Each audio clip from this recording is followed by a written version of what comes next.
Let's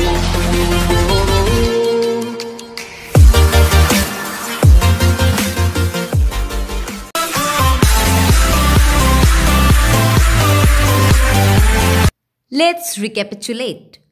Anindya Mukherjee first visited Africa in 2005 and fell in love with the continent and thus wanted to revisit it. He chose to explore the largest desert of the world on a bicycle. He made a plan and searched out the best bicycle route.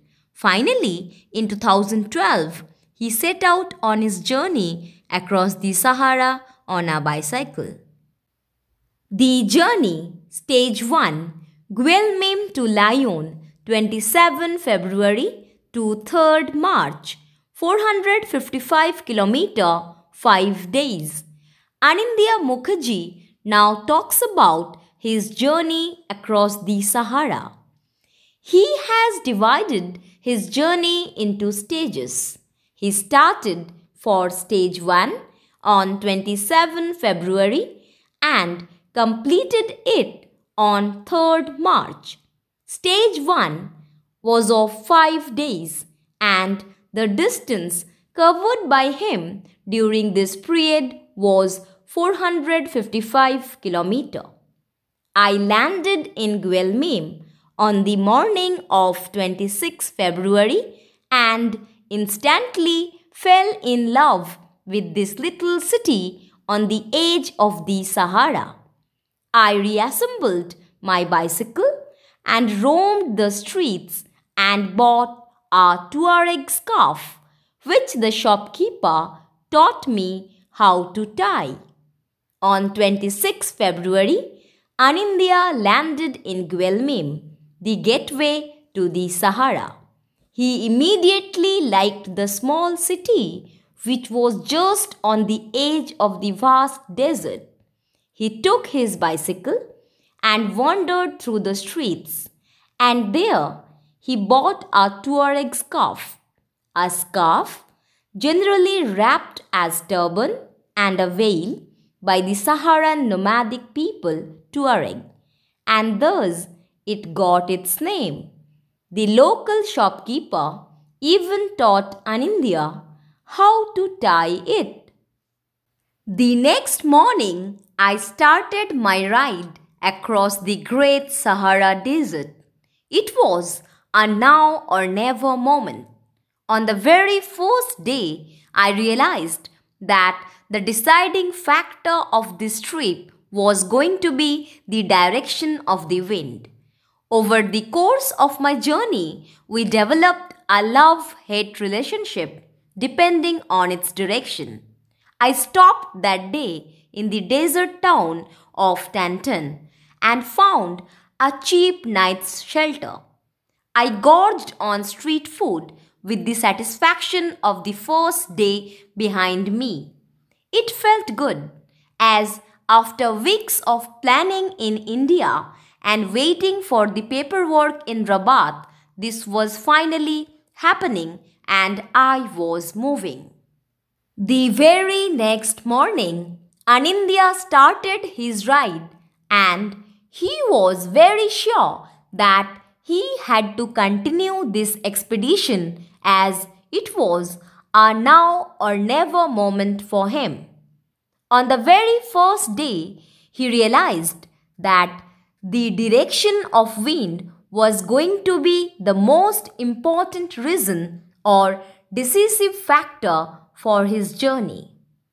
He developed a conflicting emotion during his journey across the Sahara. As in some places the journey was very smooth, whereas in few places it was full of obstruction. He also mentioned that he ate a lot of street food during the day. After a tiresome journey, Anindya dropped in an inexpensive accommodation. He really felt overjoyed as his planning of moving across the Sahara was actually happening, and he was really wandering through the vast desert. The next morning, I rode only 25 kilometers to the beach town of Tantan Plague and reached the town of Akfenir the next day. On the way, the terrain was a stony desert type, and the road often came very close to the Atlantic Ocean.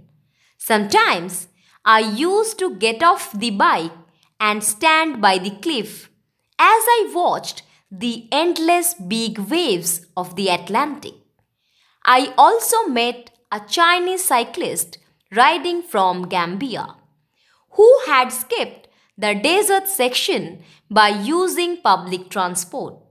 But then I wouldn't have done so, as riding the desert section was my precise objective. That night, I found a very affordable place to sleep in Akfenir and got to eat a delicious plate of fish for dinner. The very next morning, Anindya rode only 25 kilometers of Tantan Plague, which is a beach town, and reached the town of Akfenir the next day. On the way, the area was a stony desert type, and the road often came very close to the Atlantic Ocean.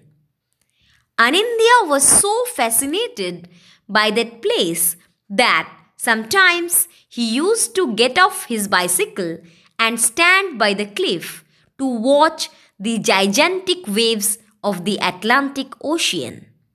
On his way, he met a Chinese cyclist who was riding from Gambia, but he avoided riding through the desert section and crossed that part by using public transport.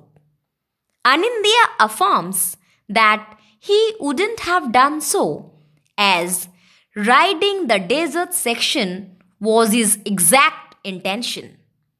That particular night, he found a very affordable place for his night stay, and there he ate a sumptuous dinner.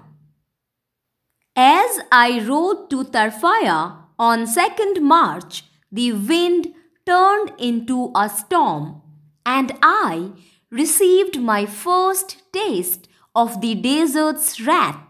At first, I was shocked at the tremendous force of the wind.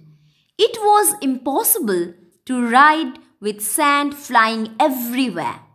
I pushed the bike along and thanked the Tuareg scarf at every step of the way. The storm lasted for nearly 5 hours. Finally, a shop appeared in the middle of nowhere, and I took shelter there for 2 hours. When I reached Tarfaya, I felt grateful for the warm shower and the cozy hotel bed. On 2nd March 2012, as Anindya Mukherjee was cycling to Tarfaya across the Sahara, the wind became violent and it turned into a storm. At first, he was utterly shocked at the massive force of the wind. It became almost impossible for him to ride through the desert as the wind swept the sand everywhere. Somehow, he pushed along his bicycle through the storm, and every moment he was being thankful for having the Tuareg scarf, as it helped him to cover his head and face and obstructed the sand from hurting him. The storm continued for nearly 5 hours. Finally, Anindya could see a shop where he took shelter for around 2 hours. When he reached Tarfaya, he felt blessed as he got to drop in a good hotel where he took a shower and found a comfortable bed. My next destination was Lyon. The ride was quite monotonous. The wind was also very kind, and I quickly forgot how it had terrorized me just 24 hours earlier. Such is the blessing of movement. Before you know it, all the bad memories are blown away into oblivion. Anindya's next destination was Lyon. The ride was quite boring for him as he was cycling alone through the desert. The wind became normal that day, and thus he quickly forgot how the storm had terrorized him just a day before. Anindya says that movement is a blessing as all the distressing and unpleasant memories are being forgotten with the passage of time. As I reached Lyon, I realized how big a city it was. Suddenly, I was surrounded by city buses, taxis, cafes, restaurants, hotels, and monuments. As Anindya reached Lyon, he was surrounded by city buses, taxis, cafes, restaurants, hotels, monuments, and realized that it was a big city.